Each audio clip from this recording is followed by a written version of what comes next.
Welcome. If you want to pair your Mi True Wireless Earphones Lite with Android smartphone, for the first you have to go for the settings. Right now let's go for the Bluetooth settings and just open charging case and wait until the earphones pops on our available devices list.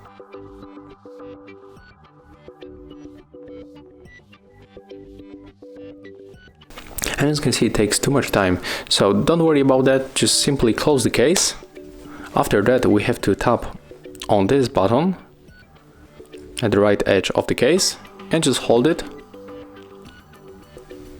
And right now open the case, and as you can see right now we got our earphones, so we can simply tap on them to connect.